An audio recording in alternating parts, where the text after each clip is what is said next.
and welcome back to the Diverse Beats podcast. So this week we are looking at, it's quite a general topic, we're looking at how to make it as an artist in the music industry. So it's very, very broad, and I think we have narrowed it down to 6 different kind of key components where you can start right now after this podcast and start making it within the industry and really bettering yourself. So Serhat, how you doing? I've been great, thank you very much. How about yourself? I'm good. He's got a new haircut. What do we think, everybody? I'm getting used to it. I'm getting used to it. I mean, I told you earlier as well, when I first got it done, I was like, what did I do? But then I'm getting used to it. It's going to take me some time because don't forget, I've had the same haircut for the last 2 years. So yeah, a little bit of time. So you're like a new man. Thank you. You're ready for the summer. Summer is almost done. We got a month left. For you, maybe. We haven't even had ours. We're still sat here freezing. No, I see that all over the news and it's crazy, man. In the middle of summer, you guys going through winter. So I wonder what it's going to be like. Winter will be like, well, I just won't be able to speak because I'll be an ice cube. I'll be like this. That's crazy. Cool. Right, well, let's get into it. I'm glad you're well. So the first place to start, I guess, is kind of for the artist to think about what their aim is. So what is their aim of being an artist? Is it going to be things such as, do they want to be famous? Do they want to be well known for their music? And kind of just figuring out their purpose within the music industry. So what would your tips be for kind of being able to narrow it down? Because it's still very a broad subject, just even finding your aim and your purpose. But what would your tips be to narrow it down and to try and figure out how you can find your aim? Well, you already said a key point there while I was talking about the topic. You definitely need to make sure, first and foremost, what your aim is. Do you really want to be famous making music?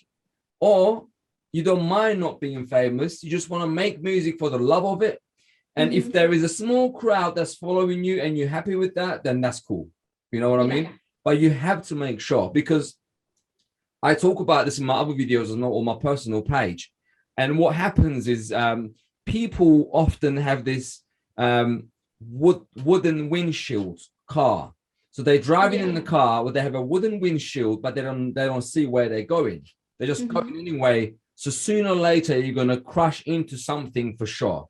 So that's that the same mentality applies to the thought of not seeing a vision ahead of you, regardless of what you do in life. So you definitely need to have a vision. So if you are a musician, you need to have the vision of where you're heading. What is your aim? Are you going to be a worldwide famous singer or a producer or a DJ, or you want to stay local? And that's also fine, by the way, because not everybody wants to be famous. Not everybody wants to limelight. Some musicians just want to be local, and that's fine. But key point I'd say to finalize this one here is to create your vision and know for 100% certainly where you want to head in your career. Absolutely. And I think you can do this in so many different ways. So it can be, as simple as creating a vision board and having everything there on what you want to achieve maybe in the next 5 years or even the next month. Like when we talk about aim, we don't necessarily mean the bigger picture. Like it can be, what is your aim for your next release? What is your aim for your next Instagram post? Just little things like that. And we've spoken about it before. Setting goals and setting targets is really, really important. And I think as artists, we can sometimes, because there is that bigger picture that we always want, and whatever that may be to you, it can feel a bit overwhelming sometimes. So I think definitely like writing things down and having kind of things straight in front of you, so you can say, okay, this is what I want to achieve by next year. This is what I want to achieve, as an overall career, and being able to kind of figure out the next steps to that and how you can get to the next stage within your career. So, but I think if you're going to make it in the industry, you've got to know that straight away, and you've got to kind of figure that out very, very quickly before you move on to next stages of releasing and and getting, you know, some coverage, because otherwise it's what are you working towards, what are you working for. So yeah, definitely think about your aim and your purpose as a musician, and the next stages that you want to get to. Definitely. Another thing to consider, which sounds really daft, but it's are you able to write the music yourself? Because not everybody can produce, not everybody can sit there, you know, at a desk and produce a song. It might be that you need to bring other people in, you need to network a bit further, you need to bring in you know, other producers if you're just going to be a top liner, or you're going to just do the lyrics and be a ghostwriter. There's so many different elements of the creative and writing process that you need to kind of figure out what your role is going to play. Are you going to do everything yourself, or are you going to, you know, kind of have help and have different ideas and creative flow throwing? So what would you say are maybe the top 5 people that if you're not able to write all the music yourself, that you need to be networking with? I'd say again, another idea of mine, another perspective of mine in terms of everything that I do in life. If there is something I cannot do, then I'll bring someone else that can do it for me, and I'll pay them the fee. So same applies to music as well. So let's just say you're a lyric writer, and you're writing very, very good, you're composing very good lyrics, but at the same time, you know the melody as well, which makes it even better. But now you can't compose the actual music on a piece of machinery, on your computer or on your keyboard, whatever. So you're not good at that. So what you do, you then go out there looking for someone that can do it for you, or you could collaborate with the person. Yeah. So you definitely need to understand your strengths and your weaknesses and act accordingly. If you cannot compose music on computer or anywhere else, then you need to get with someone that can do it with you or for you. So that also kind of goes under, as you mentioned earlier as well, ghostwriting or ghost producing, but not necessarily, because a lot of musicians, a lot of artists out there, they release music which they didn't write the lyrics, they didn't produce the song, they literally didn't do anything but singing over the beats. But how that results in the release is that you give credits.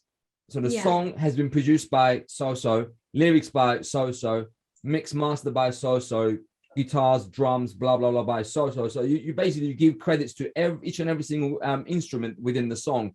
Each and every single element within the song gets credited by its very the rightful owners. So that is also another way of approaching it. Or you can pay someone, a ghost producer. Now you want to become a producer, you want to know as a you know this terminology called DJ, the top 100 DJ, which I say are top 100 producers, because a DJ and a producer are two completely different elements. But in the current times, producers have obtained the terminology of being a DJ, which is completely irrelevant. But anyway, that's fine. That's one thing doesn't trigger me, but it's like learn. You know what I mean? You could learn. But anyway, so you want to become a DJ and go into the top 100 DJs charts, then you get a producer that can do the job for you. You pay them for 2 reasons. First, for making the job. Second, to hash their mouth and sit down quietly because they can't say anything about it. Because that's the ghost producer. That's what they do. You sign a contract, you pay them, you do it for me, but I'm the one that's going to be known for it. See you later. Done. But that's also what you can do. No, absolutely. And I think kind of as a ghost producer, it's something that you need to make sure that you're able to, you would be happy in kind of explaining that in interviews and not pretending almost, but saying, I wrote everything, and being able to stick to that, because there are ghost writers and there are ghost producers out there who are doing it because they don't want to be known, they want to stay in the limelight. And so you, as an artist or as someone who's collaborating with them, you need to make sure that you're respecting their wishes as well. So if you're not able to, just to kind of summarize, if you're not able to write your own music, the thing I would always say is, can you learn? Is it a skill that you're able to do yourself? Can you expand your skills and your knowledge of that? Absolutely. There's YouTube tutorials. There's, you might know a producer that is willing to kind of, teach you and sit down with you and give you the basics. And then as you're kind of learning and going, figuring your way around, say, Logic or GarageBand or anything like that, you're figuring it out for yourselves, and your creative juices are flowing. So can you do it yourself, or can you learn? If not, that's totally fine. It's kind of looking at producers, looking at other songwriters if you're not very good at lyrics, looking at other people to help you with melodies, and just kind of being involved in that creative process. If you are going to be using other people, it is absolutely important and detrimental that you are making sure that you credit people, as Serhat said, when you are uploading that track to your distributor. If you are the one doing that, you need to make sure you've got their first name and last name, and make sure that you are given rights, because you can get done for it. It can flag up, like we discussed in the last podcast with PRS and PPL. It is that those organizations exist to give people the rights to their music, so they are getting the money that they deserve. So you don't want to be known as that person that doesn't give people their cut, or doesn't give people kind of the recognition that they deserve, because people think the industry is really big, but it's actually a really small industry. So it's all word of mouth. If you're kind of known for that, then you're going to find that when you are approaching people don't want to work with you, just based on your reputation. So I know that sounds really daunting, and that sounds really like, oh my God, I don't think I want to do music, but it is important that, this is an educational podcast, so it is important that we are kind of given that aspect as well. Yeah. Perfect. So I feel like this is going to be your forte more than mine. All right. I have the basics of it, but I think you would know all the good ones. So kind of basics of a home studio. What should an artist or upcoming artist be looking for to have their home studio set up? It doesn't have to be perfect. It's just the very basics. Well, if you are just a producer and you're not a singer, then your main key component is a laptop or a computer. Yeah. That goes without saying. Yeah. Come second is your DAW, which is the software that you use to compose the music. Third is a audio interface, 100%. Or if you're not going to use an audio interface and you just can't afford it, which is an essential component, then a pair of headphones. But if you can afford a audio interface, then after that comes a pair of decent studio monitors. And in my opinion, those are enough to begin with. Yeah. Now, if you are a singer that wants to do home recordings, then such as yourself, you need a microphone, a pop shield, and that will do for the beginning. Definitely. Perfect. Yeah, no, I would agree with all those points. And I think even if you're a producer who isn't a singer, it's really important, or I would say when you get to that level where you're wanting to start bringing vocalists in, it does really help if you can have a condenser mic there, obviously an XLR. And then it can, I would say an interface is really important, just because it does give the best quality. It means you are able to record, and even a MIDI keyboard, if you're just going to be a producer and kind of, you need to make sure that you are able to key it in. That's not necessarily essential. You can do it on like Logic and things like that, but you are going to get more accurate insight. Key in tone. You could definitely wait a little bit to dive into the world of keyboards. You can wait a little bit just to begin with.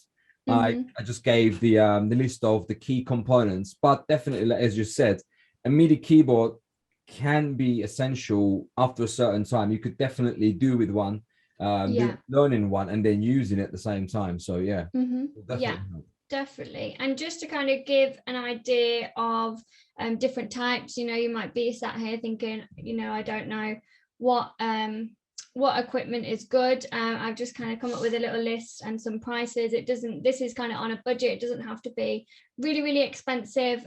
Building a home studio can, once you've got everything, it can become really, really expensive, but just as the basics. So you can, for a vocalist, or if you're a producer wanting to get vocalists in, you, as I said before, you need a condenser mic. So the one I would recommend is an NTA1.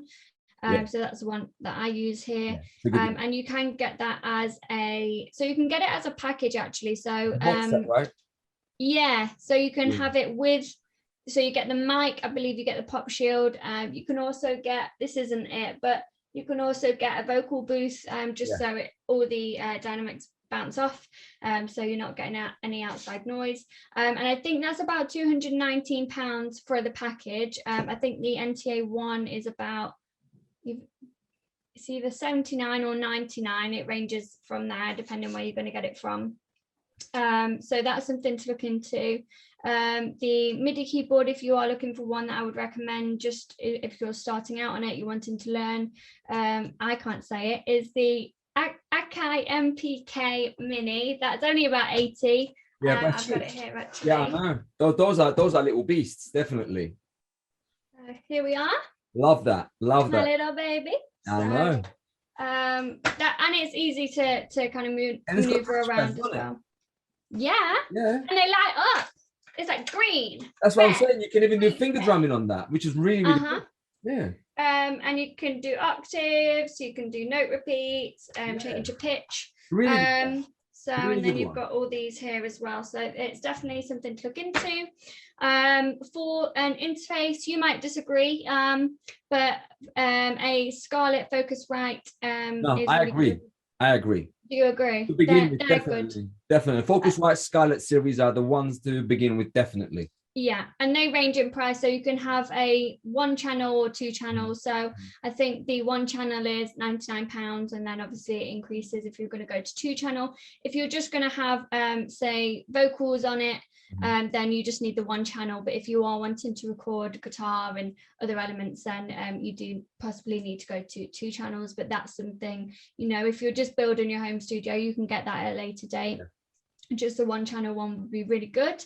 In terms of monitors, probably the best ones on a budget out there at the minute are the KRK, I can't say it, Rocket 7G4 there. So they are quite expensive, but for a pair, it's £288. I disagree with this one. You disagree? With this one.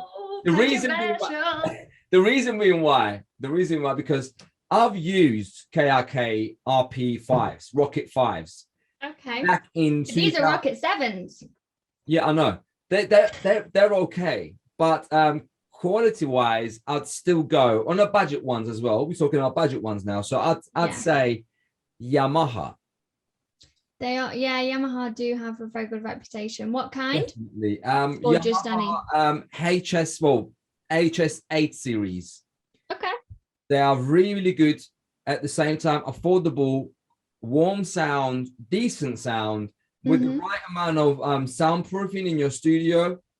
I'm going to have to be honest, I bought my Yamaha HS80s because at the time when I bought them, they were HS80Ms. That's how old they are. I bought them exactly 10 years ago.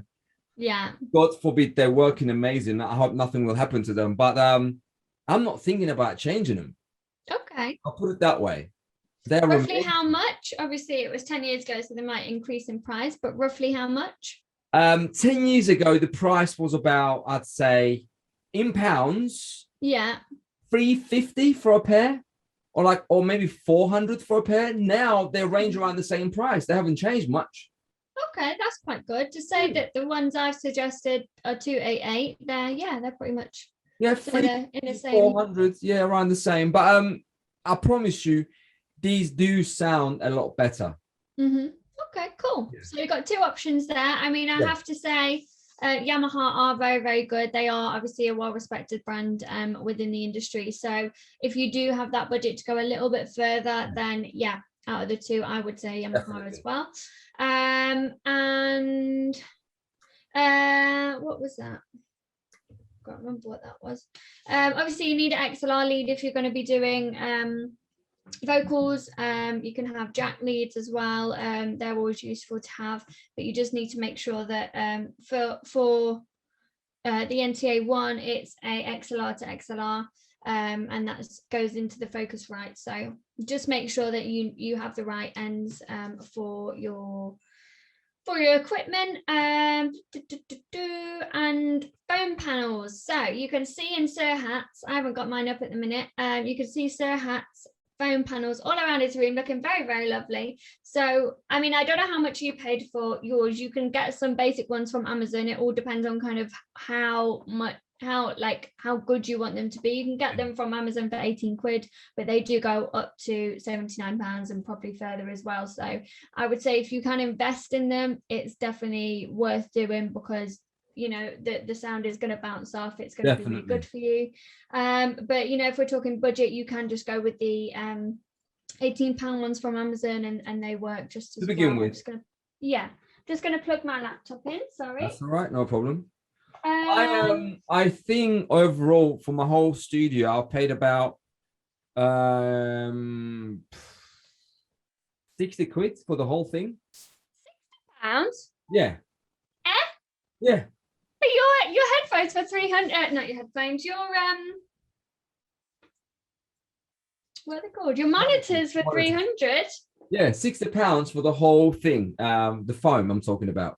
Oh, like sign me up to your studio. 60 quid for everything. No, literally £60 for the foam I'm talking about. Of course. I mean, just my mixers are £300. Yeah, exactly. Yeah, £60 for the foam. And look, by the way, I did it wrong. This is not the healthiest way to do it. Hands down, I admit that. But when I did it, which was 6 years ago, I had little to no knowledge. But now, obviously, I know a lot more. So I'm going to change it all up again. But 60 quid for this whole thing. Cool. Brilliant. And it just goes to show, it does obviously work. And if you are going to be fitting them yourselves, just kind of make sure that you you watch some videos, you get some research on how to put them up effectively. Some people have them slanted, some people have them level like yours. It completely depends on the room size and everything like that. So there's a lot of science to putting them up. It's not just I'm going to stick it on the wall. Wow. So make sure you are kind of looking at that as well. And headphones, you can obviously, if you're going to spend a bit more on headphones, it would be preferable, but you can just kind of get away with any headphones that can go into your interface or into your laptop. Do you have any that you specifically would recommend? Beyerdynamics. A what? Beyerdynamics. Beyerdynamics. Okay. Those are the industry standard ones, and obviously they have a range of different series. Mm-hmm. Beyerdynamics are the ones that even the most professional mixing, mastering engineers or the producers do tend to use if they are going to produce on a pair of headphones. Yeah, cool. Brilliant. Do you know roughly how much they are? Or I believe they begin from anywhere between £100 and they fetch up to some good prices. They're £150, £250 for 400. They're quite decent. They're really good. Close back as well, so when you put it on your ears, you hear nothing from outside. I love that. Really, really good. There's nothing worse than listening back to your recording. You've got a kid screaming in the background. You're like, okay, gotta do it all again. Exactly. Cool. And just something. Perfect, thank you. No problem. Just something that we may or may not have mentioned. I think you have mentioned it actually. We're saying about all these different pieces of equipment. The main thing you need is a computer. I said it. You said it. I thought you did. If you can have a Mac, great, perfect. Preferable just because of the different software that you can use. But just make sure that if you can't afford a Mac, they are ridiculously priced. Just kind of make sure that you can use your chosen software on like a Windows or HP or whatever it is that you're using.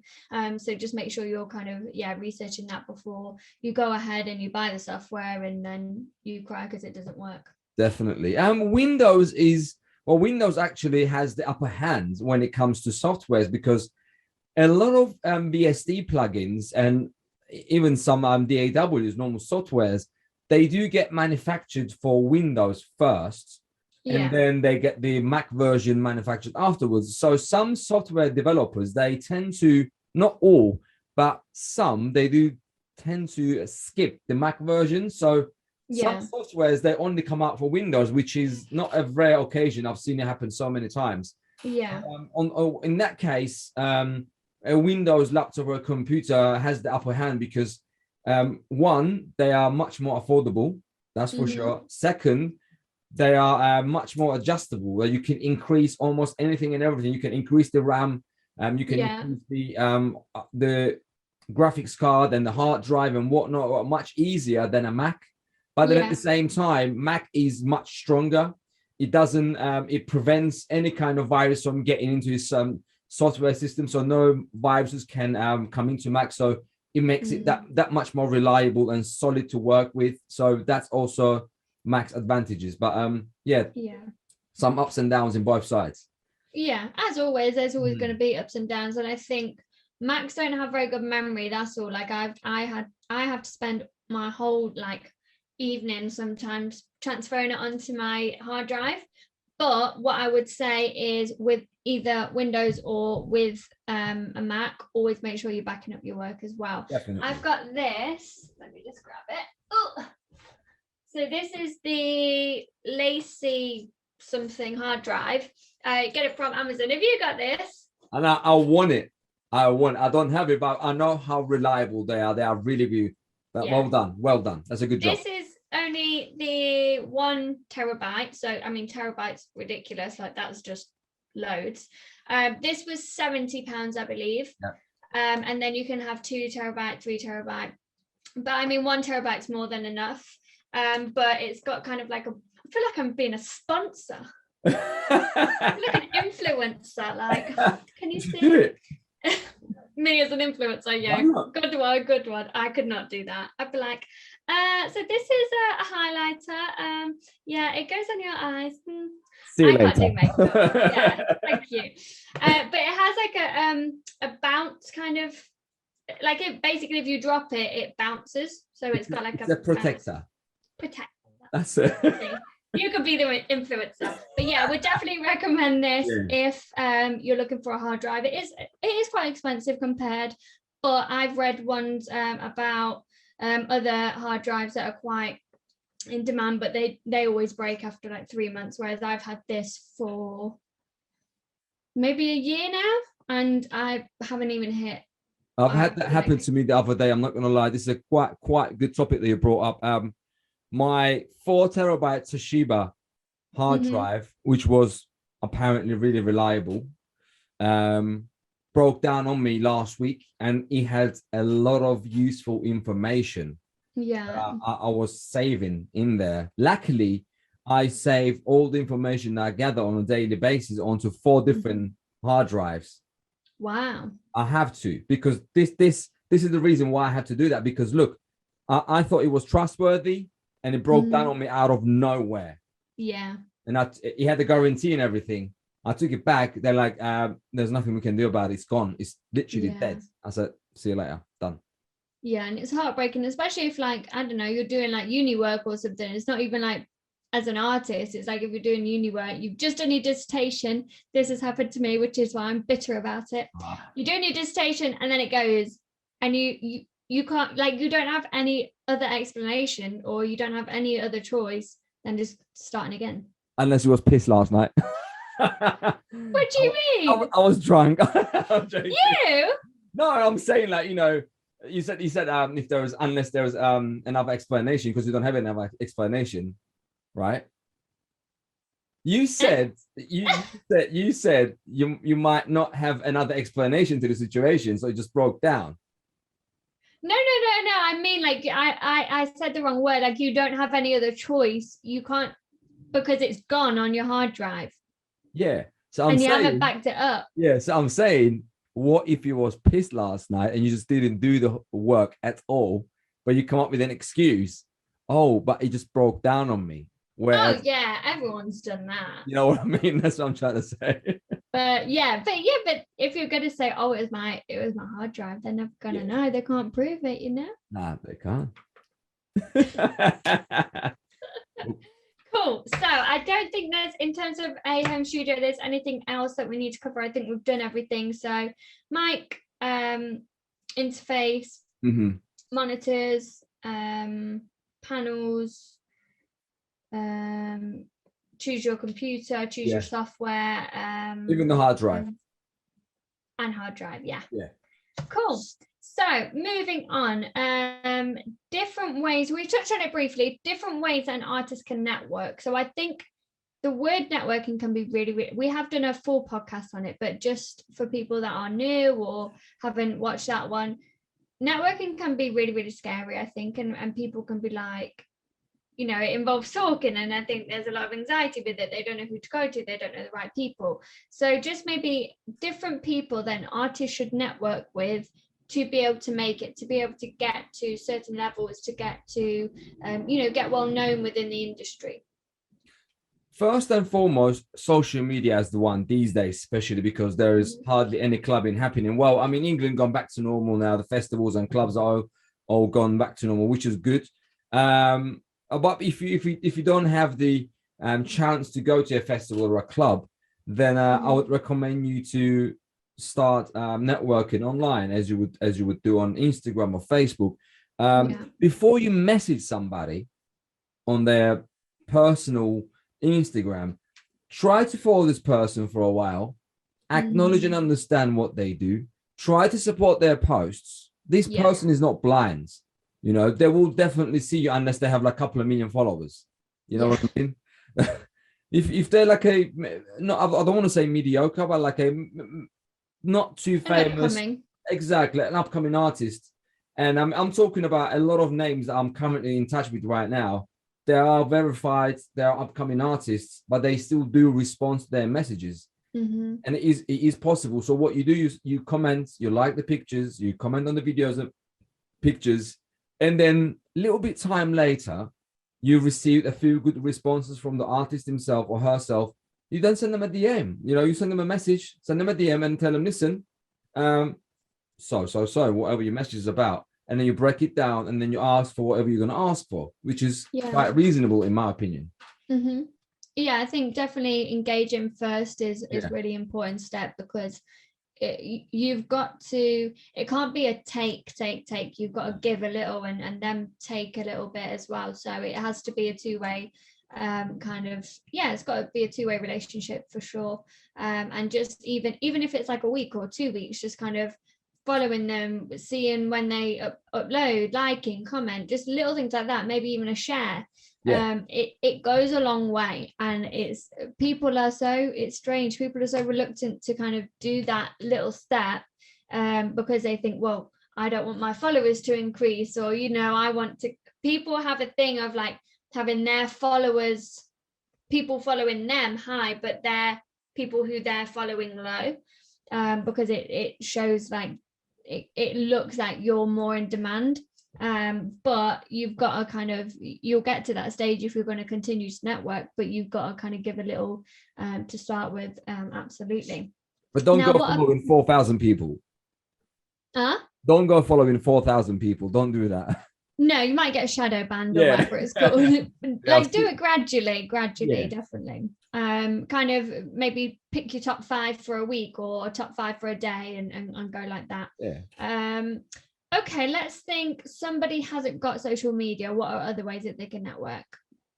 I mean, clubs, they can go to the clubs. They can but then if you don't have a social media presence, how are you supposed to know where your favorite artist is going to make their next appearance? Maybe they have an email mailing list and they send it there. Okay, cool. That's possible. I give you that. That's good. I didn't think about that. So you receive the email and the person is coming to your town. They got this club night and they're going to go to, name a club from around your town, please. Or a bar. Getting old. Or a bar, anything. I mean, there's Rock City. That's a venue. Cool. So your favorite artist is going to come to Rock City. You know they're going to come 100%. You bought your ticket. Now you're ready to go to the night. You went to the night. what you do next, you enjoy yourself first. You wait until the artist is done. Okay.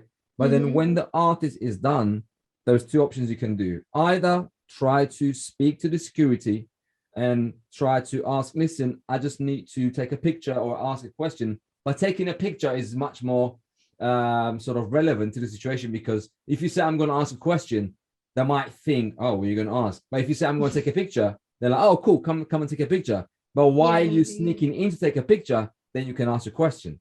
Yeah. Or second option, you could wait outside as they leave in, which if you remember in one of our podcasts, Archie B said this is what he done. He was waiting outside. So you could do what Archie B did, and you could wait outside the exit until the artist comes out. And as they're coming out, you could ask for a picture, and then you can ask for their information. Do you have an email? I want to send you some stuff. Maybe you want to play, and blah, blah, blah. So that's also possibly could be done.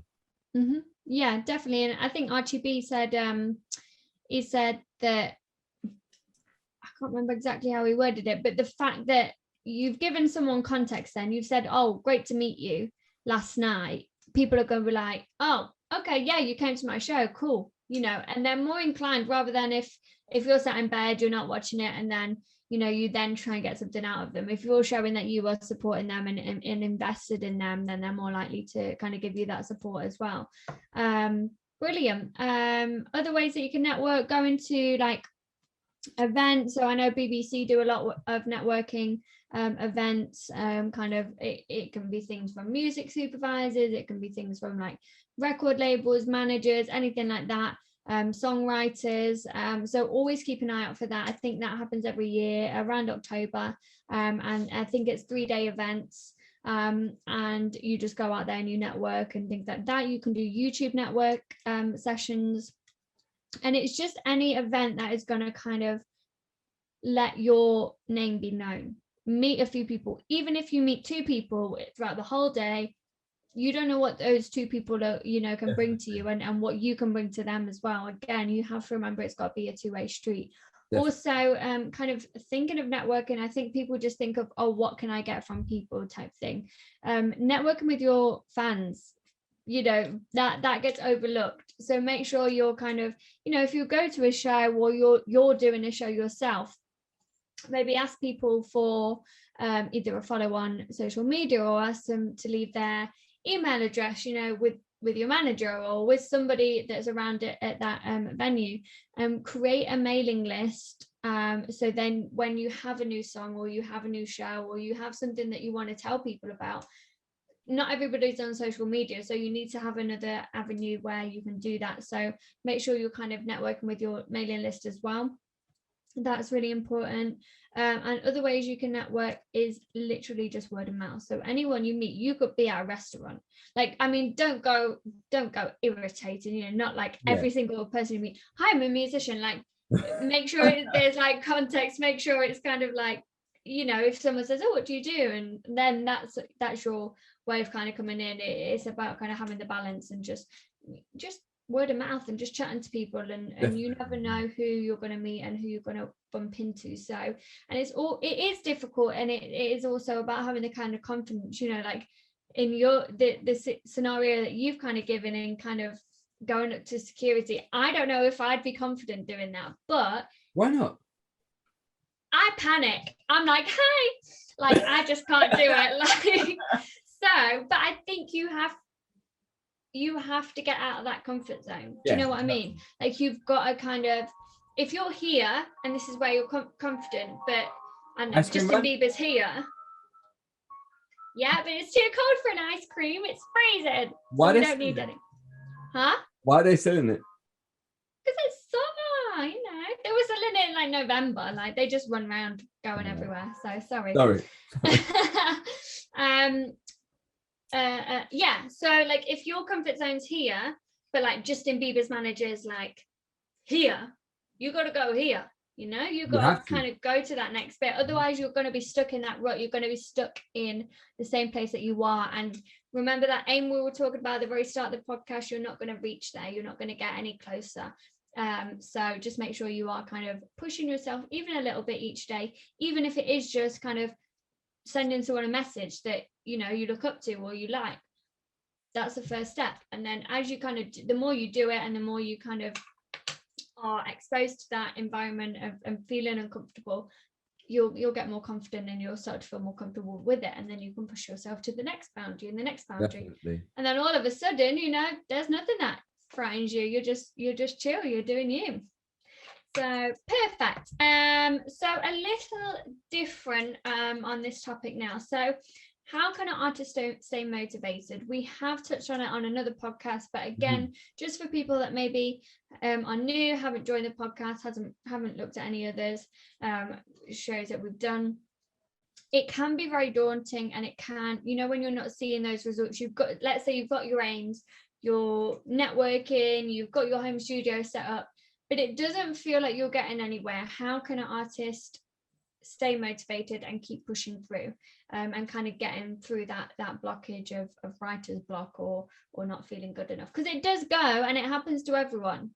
And like, I think even if you're on a roll, you can start to feel a bit like, oh, I'm not getting anywhere, but it you know, it might be there for a week or 2 weeks, but it does go eventually. But how can we get the artist to the point where it goes eventually? Yeah. Do you know what I mean? And keep pushing through.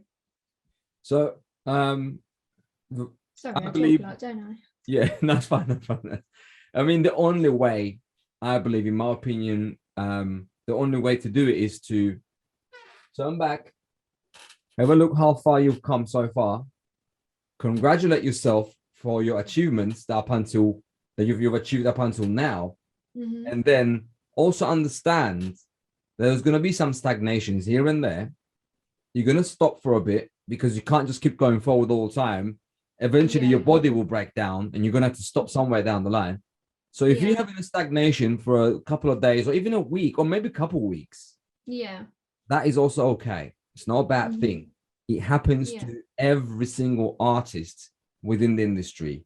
It is quite normal. On those kind of occasions, as I said as well, turn back, have a look around to see how much you've achieved from when you first started up until now.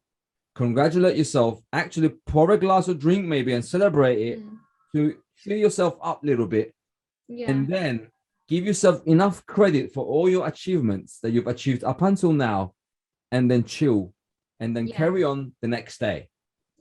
That's it. Definitely always give yourself enough time to kind of have chill, otherwise you are going to burn out. You're not going to do things to the best of your ability, and then that kind of self-doubt is going to come creeping in all the time, and that's definitely something that you don't want. And I think, Serhat, you made a really, really good point of looking back and realizing what you've done, because I think we're always looking at the next step and what haven't I achieved rather than what have I achieved.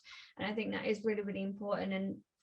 And even if you just kind of write down all the things that you've achieved and things like that, and then you can be like, hang on, like I've done well, I'm doing okay, and you know that you're working towards the next step. And I think also you need to remember that if this industry was easy, everyone would be, you know, selling out, that you wouldn't have the biggest artists in the world, you wouldn't have, you know, these achievements wouldn't mean anything.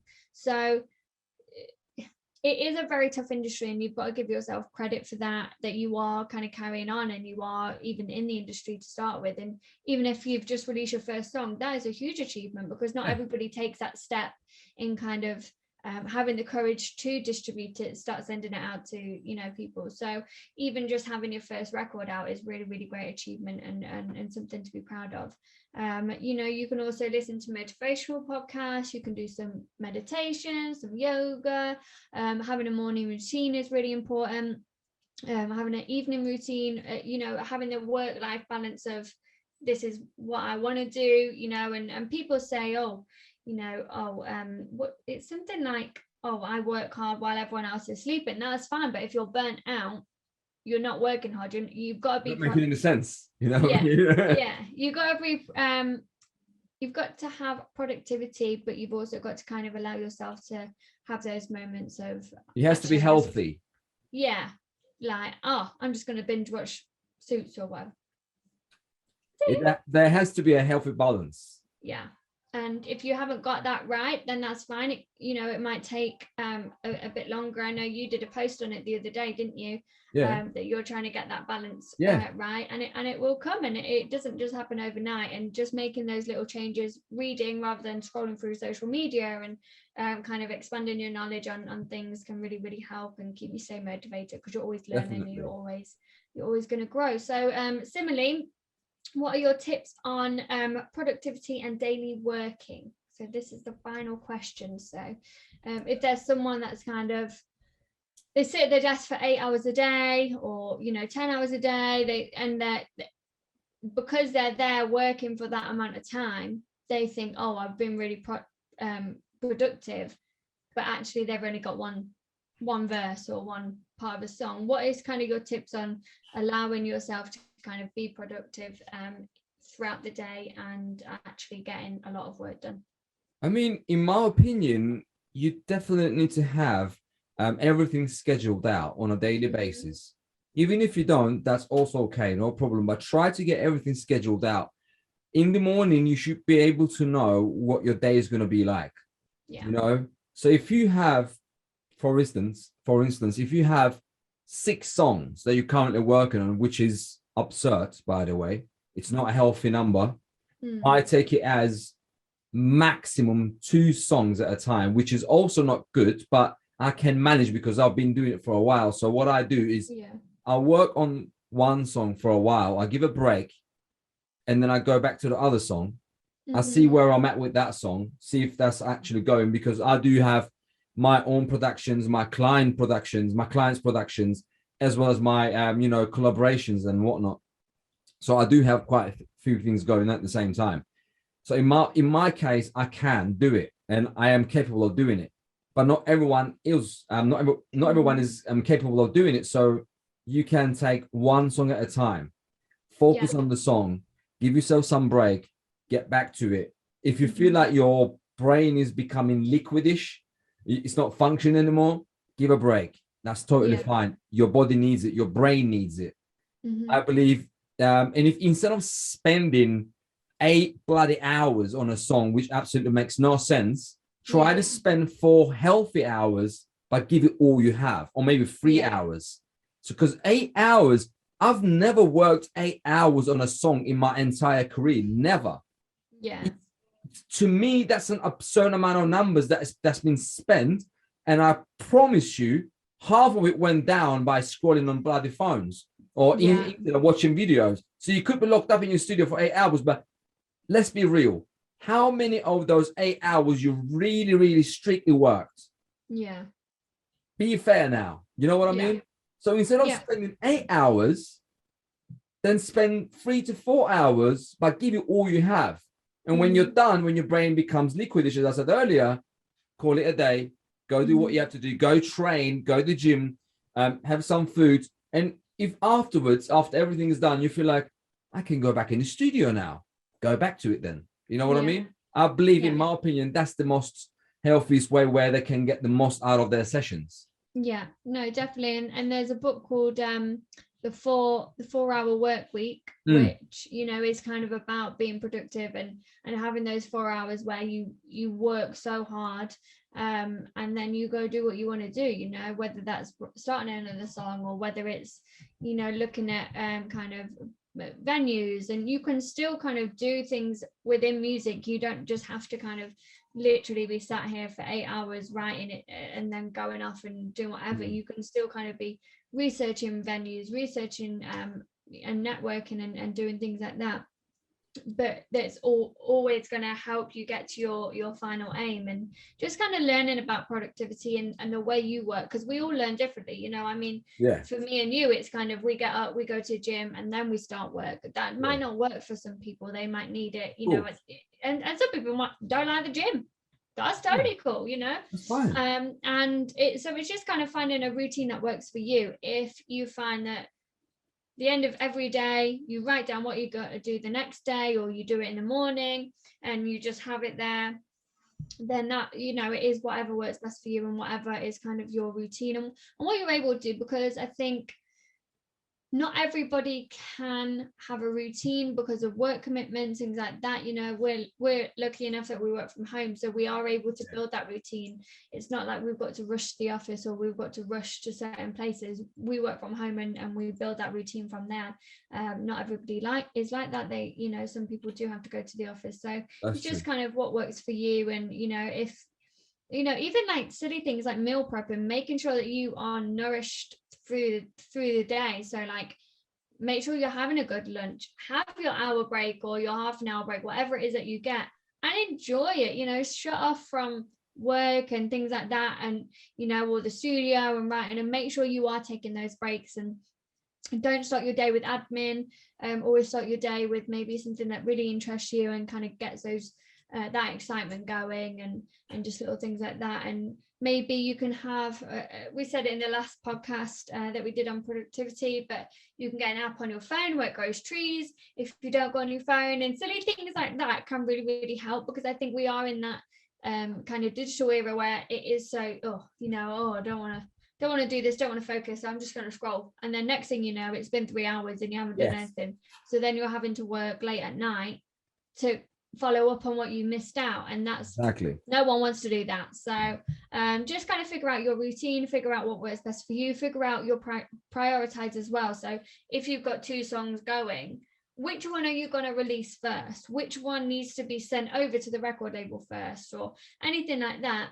That should be your priority. Then if the other one can wait, make sure it waits, or you know, flip it. If you are going to sit there and produce for 8 hours, that's in your daily plan, that's in your routine. Do 4 and 4, so 4 hours on one track, 4 hours on the other, just so you are getting that break, and you are kind of your mind, you're seeing it from different eyes basically, because you're going into different tracks. So that would be my advice. Make sure you're taking as many breaks as you can. So you know, maybe work for 2 hours, then have 5-minute break, and then you know, work for another 3 hours, have your lunch, and just kind of stagnate it, and that's going to be really effective for you. Definitely. Make sure you're time blocking. I love time blocking, as Serhat knows. Kind of prioritize which tasks can you spend 3 hours, or you know, on a task, or can it actually be done in 1 hour? If it can be done in 1 hour, you're gonna finish early. Definitely. And you can enjoy that Friday feeling. So you know, it all kind of works best for you, and it's in the long run, it's going to be really beneficial. So just to kind of summarize this podcast, do you have anything else to say before I summarize? I'm perfectly fine. I believe we've touched upon many good points, and I believe we've clarified a lot of good points. So yeah, we're good. Brilliant. So step 1, find your aim. What are you in the industry for? Why are you creating music? What is it that you want to achieve? Do you want to be a superstar? Do you want to be a local superstar, you know? Or do you want to just actually do really well in your bedroom and listen to music that you enjoy? That's totally fine as well. And entertain the fish in your tank. Yeah, exactly. Possible. Hey, we know. Yeah. I did that. Music too. I did that. Second is identify whether you are able to, you know, you've got your aim, you know what you want to do. Are you able to facilitate that? Do you need to bring other people on board and able to reach your maximum potential? Do you need a home studio? If so, start to get those little bits. You can ask for it for your birthday, you can ask for it for Christmas, anniversaries, things like that. You don't have to be purchasing it all yourself. You can build it up really gradually if your family members are willing to pay certain prices for those.